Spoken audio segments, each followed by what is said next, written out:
Hello, good morning, good afternoon, जो भी है जिस टाइम आपको लेक्चर मिलेगा। तो नेक्स्ट अभी आई होप कि आप लोगों ने सरफेस केमिस्ट्री का लेक्चर देख लिया होगा। ठीक है, पिछले जो लेक्चर्स हैं वो देख लिए होंगे, आपको पता होगा सरफेस केमिस्ट्री में हम किस चीज़ की बात कर रहे हैं। तो नेक्स्ट जो हम बात करने जा रहे हैं that is about Freundlich adsorption isotherm. तो बच्चे, सबसे पहले यहाँ पर मैंने आपको फैक्टर्स बताए हैं, एड्सॉर्प्शन होती क्या है, प्रेशर का क्या इफेक्ट पड़ता है, टेम्परेचर का क्या इफेक्ट पड़ता है। तो अब यहाँ पे हमने पढ़ना है effect of pressure. Freundlich adsorption isotherm में हमने पढ़ना है effect of pressure on adsorption. ठीक है, effect of pressure on adsorption, pressure का इफेक्ट। अब फ्रेंडलिच जो नाम है, इसको फ्रेंडलिच भी बोलते हैं, फ्रेंडलिच जो नाम है ये तो बेसिकली एक साइंटिस्ट का नाम है, तो इसको फ्रेंडलिच एड्सॉर्प्शन आइसोथर्म बोला गया। एड्सॉर्प्शन हम पढ़ रहे हैं सरफेस केमिस्ट्री में, तो एड्सॉर्प्शन। आइसोथर्म वर्ड जो है, आइसोथर्म, ये आपने +1 में पढ़ा होगा। अगर तुमने पढ़ी है +1 अच्छे से, तो आपको पता होगा कि आपने पढ़ा था आइसोथर्मल प्रोसेसेस। आइसोथर्मल प्रोसेसेस क्या होते हैं? जो प्रोसेसेस टेम्परेचर कांस्टेंट हो तब होते हैं। ठीक है, तो यहाँ पर हम वर्ड आइसोथर्म यूज कर रहे हैं, इसका मतलब है कि टेम्परेचर यहाँ पर कांस्टेंट है। टेम्परेचर हमने यहाँ पर कांस्टेंट रखना है और हमने देखना है एड्सॉर्प्शन कैसे होती है अगर हम प्रेशर चेंज करें जब टेम्परेचर कांस्टेंट है। तो ये लास्ट में एक आपको ग्राफ करा भी चुकी हूँ, जो आपने करा था adsorption of nitrogen, I think, हाँ, नाइट्रोजन की एड्सॉर्प्शन जब हम प्रेशर बढ़ाते हैं टेम्परेचर, ये आपको याद होगा, नाइट्रोजन एड्सॉर्ब्ड, ठीक है, विद रिस्पेक्ट टू प्रेशर। अगर हम यहाँ पे टेम्परेचर जो भी था वहां पे टेम्परेचर इंक्रीज करते हैं तो एड्सॉर्प्शन जो है वो, सॉरी, प्रेशर, टेम्परेचर ये सपोज 233 केल्विन है, लेट सपोज, जो भी था पीछे, प्रेशर इंक्रीज होता है कांस्टेंट टेम्परेचर पे, नाइट्रोजन की एड्सॉर्प्शन जो है वो इंक्रीज हो रही है। फिर एक और टेम्परेचर ले लिया था, फिर एक और, ये मैं ग्राफ पीछे डिस्कस कर चुकी हूँ। तो आपको इतना तो पता है कि एट कांस्टेंट टेम्परेचर, ये हम डिस्कस कर चुके हैं ऑलरेडी वाला graph, eight constant temperature adsorption जो है वो इंक्रीज होती है with increase of pressure. Constant temperature adsorption जो है वो इंक्रीज होती है with pressure, with increase of pressure. हम प्रेशर बढ़ाएंगे तो एड्सॉर्प्शन बढ़ेगी, बट एक टाइम पर आकर, यहाँ पे ये जो ग्राफ था, यहाँ पे, यहाँ कांस्टेंट है, फिर वो, ठीक है, बढ़ नहीं रहा। एक टाइम पे क्या आ जाता है, सरफेस जो है हमारा, उसके ऊपर पूरी एड्सॉर्प्शन हो चुकी है, सारे उसके ऊपर जो मॉलिक्यूल्स हैं उन्होंने उस सरफेस को कवर कर लिया है। तो यहाँ पे एक पॉइंट पे आके हमारा प्रेशर बढ़ाने से एड्सॉर्प्शन इंक्रीज नहीं होती, कांस्टेंट हो जाती है। ठीक है, तो ये हम फ्रेंडलिच ने इसको जो एक्सप्लेन किया था वो हम आज डिस्कस करने जा रहे हैं, बट उससे पहले आपको पिछला लेक्चर पता होना चाहिए, अदरवाइज आपको ये समझ में नहीं आएगा। ठीक है, तो मेरी एडवाइस है, अगर किसी ने पिछला लेक्चर अभी नहीं देखा तो वो देख के ही इसको आगे देखें। तो नेक्स्ट हम कंटिन्यू करते हैं।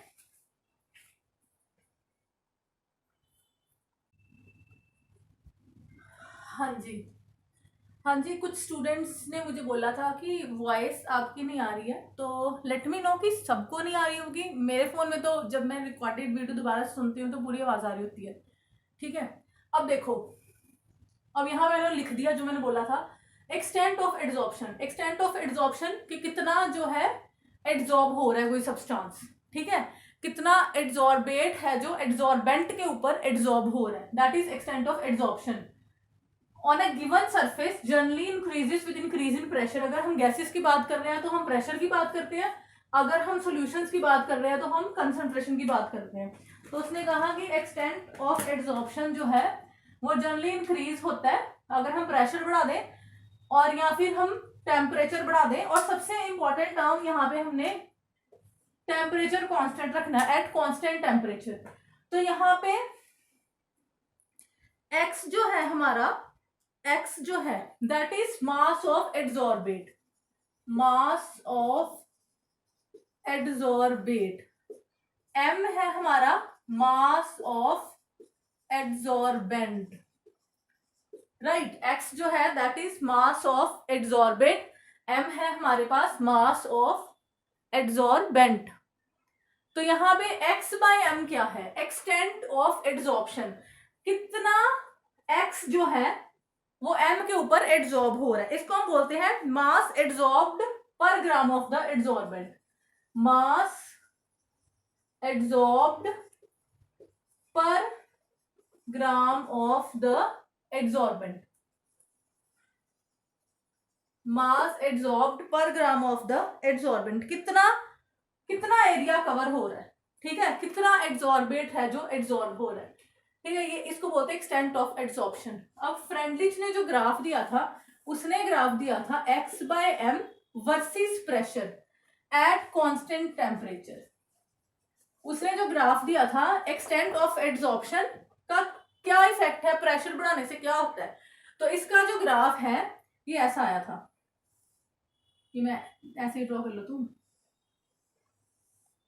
ऐसा आया था ग्राफ। इस ग्राफ को उसने एक्सप्लेन किया था, यहाँ पे प्रेशर लो है, एट लो प्रेशर, यहाँ पे प्रेशर हाई है एट हाई प्रेशर, इन दोनों के बीच में जो प्रेशर है that is eight intermediate pressure, ठीक है। तो इस ग्राफ को इसने ग्राफिकल रिप्रेजेंटेशन दी थी, extent of adsorption with respect to pressure, क्या इफेक्ट पड़ा है, इस ग्राफ को हम डिटेल में पढ़ते हैं। अब देखो मैंने आपको क्या बोला, x by m versus pressure, हमारा ग्राफ ये आता है, ये जो मैंने रेड से लिखा है that is eight low pressure, जो मैंने यहाँ पे ग्रीन से ड्रॉ किया that is eight high pressure, और जो ये ब्लू में है लो और हाई के बीच वाली स्टेज क्या आएगी, इंटरमीडिएट प्रेशर, तो ये है एट इंटरमीडिएट प्रेशर, राइट। अब देखो लो प्रेशर पे देखो क्या हो रहा है, जैसे ही प्रेशर बढ़ रहा है x बाय m भी इंक्रीज हो रहा है, ठीक है, इट मीन्स कि एट लो प्रेशर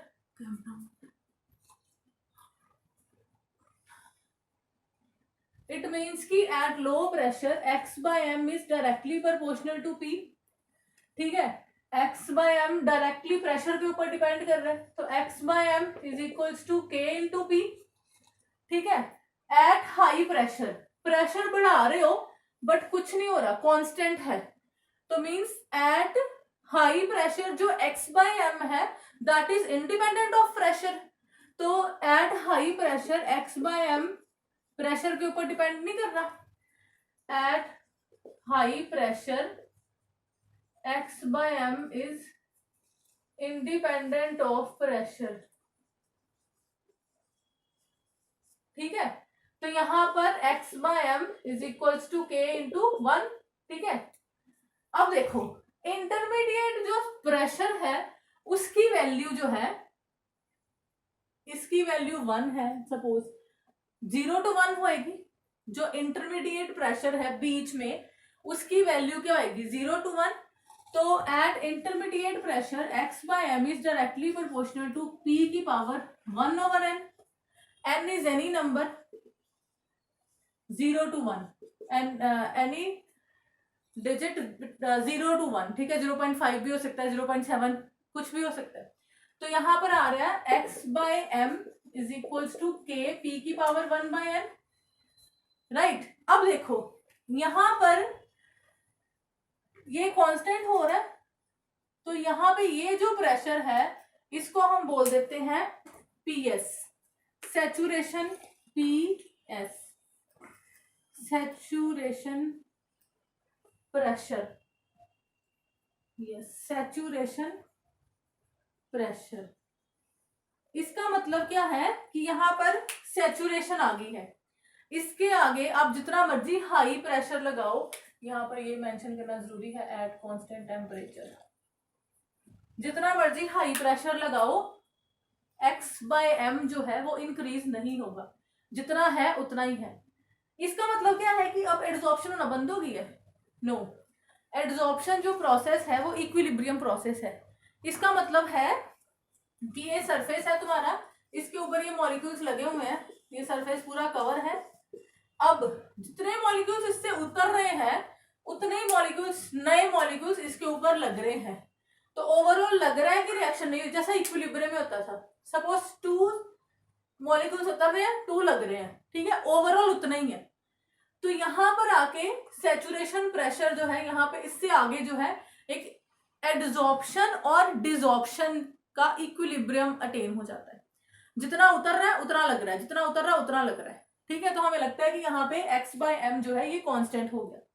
दोबारा से सुन लो, फ्रेंडलिच एड्सॉर्प्शन आइसोथर्म जो है, सबसे पहले मैं बताया था आइसोथर्म का मतलब टेम्परेचर हमने कांस्टेंट रखना है, और इसने स्टडी किया था एड्सॉर्प्शन को विद प्रेशर, ठीक है, कि प्रेशर का क्या इफेक्ट पड़ता है। तो अगर मैं x/m का with respect to pressure graph draw करती हूँ तो ये ऐसा ग्राफ आता है। पहले तो ये पीछे भी हमने डिस्कस किया था इफेक्ट ऑफ प्रेशर में, पहले तो ये इंक्रीज हो रहा है, जो प्रेशर बहुत लो है इंक्रीज हो रहा है, फिर इंक्रीज होता है कांस्टेंट हो जाता है। मींस x/m लो प्रेशर पे डायरेक्टली प्रोपोर्शनल टू है प्रेशर के ऊपर, जितना बढ़ेगा उतना बढ़ेगा, ठीक है। हाई प्रेशर पे बिल्कुल भी इफेक्ट नहीं करता p की पावर 0, क्योंकि हाई प्रेशर पे कांस्टेंट हो जाती वैल्यू। अगर हम प्रेशर को बढ़ा भी रहे हैं फिर भी x/m की वैल्यू बढ़ नहीं रही, और इंटरमीडिएट प्रेशर में बीच में कोई वैल्यू है, तो p की पावर 1/n, ये 3 जो है बेसिकली उसने डिस्कस किए थे फ्रेंडलिच ने। तो यहां से हमारे पास क्या आ गया, x/m is equals to k p की पावर 1/n, ये हमारे पास इक्वेशन आ गई। अब n जो है that is a positive integer, मैंने बता दिया 0 to 1, और n और k कांस्टेंट है, n and a these are constant, ठीक है। अब ये डिपेंड करते हैं एड्सॉर्बेट के नेचर पे भी और एड्सॉर्बेंट के नेचर पे भी, राइट। अब नेक्स्ट, हाँ जी, n एंड k कांस्टेंट है, डिपेंड करते हैं nature of adsorbate and adsorbent at a particular temperature. अब नेक्स्ट देखो, ग्राफ में रब कर रही हूँ। अब ये जो इक्वेशन हमारे पास आ गई है, x/m is equals to k p की पावर 1/n, लॉग ले लो on both sides, log x/m is equals to, यहाँ पे log m into n is equals to log m plus log n हो जाएगा। लॉग लेंगे अगर इसका तो यहाँ पे आ जाएगा log k plus log p की पावर 1/n, और यहाँ पे p की पावर 1/n log m की power n is equals to n log m। तो यहाँ पे आ गई ये log x/m is equals to log k plus 1/n log p, ये इक्वेशन आ गई। ये तो थी अगर हम गैसेस की बात कर रहे हैं। अगर हम सॉल्यूशंस की बात कर रहे हैं तो सब कुछ सेम है, यहाँ पे आता है x/m is equals to k c की पावर 1/n, ठीक है, कंसंट्रेशन आ जाती है प्रेशर की जगह पे, और यहाँ पे फिर ये इक्वेशन बन जाएगी log x/m is equals to log k plus 1/n log c, ये इक्वेशन बन जाएगी, ठीक है। तो ये है Freundlich adsorption isotherm in case of gases, ये इक्वेशन है, इन केस ऑफ सॉल्यूशंस ये इक्वेशन है। अब नेक्स्ट अगर हमें ग्राफ आ जाए log x/m versus log p, तो आपको पता ही है इजी सा ग्राफ है, log x/m versus log p, तो यही इक्वेशन स्ट्रेट लाइन इक्वेशन लगेगी। ये क्या है, log x/m y एक्सिस पे, ठीक है, log p ये x एक्सिस पे, तो इक्वेशन लग जाएगी y is equals to mx plus c। यहाँ पे log x/m y एक्सिस है, तो ये x एक्सिस है, जो भी ये है, ये क्या है आपका m यानी कि स्लोप, और ये है आपका इंटरसेप्ट c। तो ग्राफ हमारा बन जाएगा विद इंटरसेप्ट, पॉजिटिव है स्लोप, ठीक है। तो यहाँ पे स्लोप क्या आ गई हमारे पास 1/n, और इंटरसेप्ट क्या आ गया हमारे पास log k। In the same way आपको log x/m versus log c graph भी पूछा जा सकता है, सेम ही है। तो ये हो गया हमारा फ्रेंडलिच एड्सॉर्प्शन आइसोथर्म। हाँ जी, तो ये आपको ये है सेम, ये आ गया आपका y एक्सिस, ये आ गया x एक्सिस, इसके साथ जो भी है 1/m स्लोप है, इंटरसेप्ट आ गया log के, बस यहाँ पे log p की जगह आ गया log c।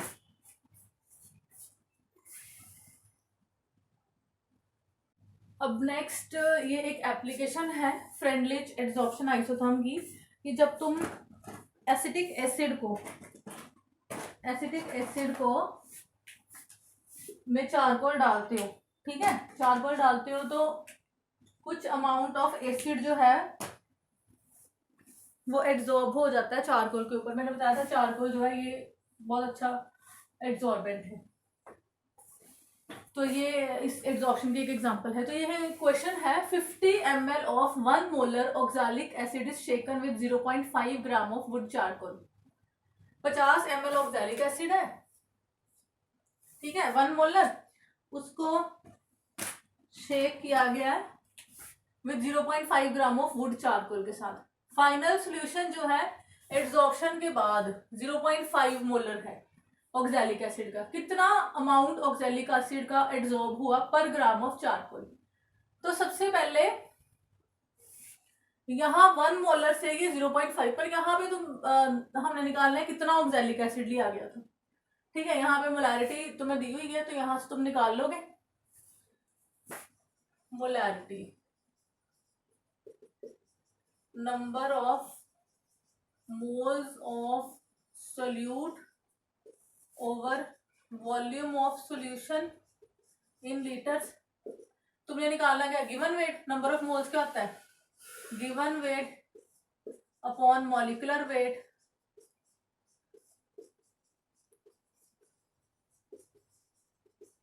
मोलैरिटी क्या है 1 मोलर, गिवन वेट हमें निकालना है, molecular weight for oxalic acid is I think 126, yes, into 50 ml। तो यहां से आपके पास गिवन वेट आ जाएगा। तो गिवन वेट यहां से आपके पास आता है, कैलकुलेट करो। हाँ जी, तो यहां से हमने निकाल लिया गिवन वेट, ठीक है, given weight oxalic acid, yes. अब final concentration after adsorption is 0.5 molar. इधर भी हम निकाल लेंगे, सेम फॉर्मूला, यही फॉर्मूला लगेगा, molarity 0.5 is equals to given weight divided by molecular weight into molecular weight तो पता ही है 126,000। तो यहाँ पर हमारे पास given weight आता है 3.15, इसका हाफ ही आएगा अप्रोक्सीमेटली 3.15 ग्राम। अब उसका मतलब है, देखो पहले हमें ऑक्सैलिक एसिड दिया था 1 मोलर 50 ml, ठीक है, 1 मोलर ऑक्सैलिक एसिड में हमने निकाल लिया given weight of oxalic acid है कि पहले कितना ऑक्सैलिक एसिड था 6.6 ग्राम। उसके बाद जब तुमने उसको चारकोल में डाला 0.5 ग्राम चारकोल में डाला तो इतना बन गया 0.5 मोलर, तो उसमें ऑक्सैलिक एसिड कितना बच गया 3.15 ग्राम। इसका मतलब कितना अमाउंट ऑक्सैलिक एसिड का एड्सॉर्ब हुआ, amount of oxalic acid adsorbed कितना हुआ 6.6 माइनस 3.15, तो ये आता है 3.15। इसका देख लेना, ये 6.6 या 6.3 आएगा, 3.15 ग्राम इतना अमाउंट ऑक्सैलिक एसिड का एड्सॉर्ब हुआ। आपका आंसर आ गया नो। उसने क्या पूछा है, calculate the amount of oxalic acid adsorbed per gram of the charcoal. आपको दिया है कि 0.5 ग्राम के साथ शेक किया है, ऑब्जेक्टिव में यही गलती होती है, ठीक है, आपका आंसर ये भी होगा। बट यहाँ पे 0.5 ग्राम के साथ इतना आया 3.1, बट हमें पूछा है पर ग्राम, तो यहाँ पे amount of charcoal acid adsorbed for 1 gram oxalic acid, 1 gram of charcoal कितना आ गया 3.15 का डबल हो गया ना, तो इतने ग्राम, राइट। तो ये क्वेश्चन था। इसको तुम एप्लीकेशन अगर आए तो फ्रेंडलिज की, तो तुम ये भी इसकी एग्जांपल दे सकते हो कि ऑक्सैलिक एसिड या एसिटिक एसिड में जब तुम चारकोल डालते हो, ठीक है, तो उसकी कंसंट्रेशन डिक्रीज हो जाती है, बिकॉज जो ऑक्सैलिक एसिड या फिर चारकोल, ऑक्सैलिक एसिड या फिर एसिटिक एसिड है उसके ऊपर एब्जॉर्ब हो जाता है।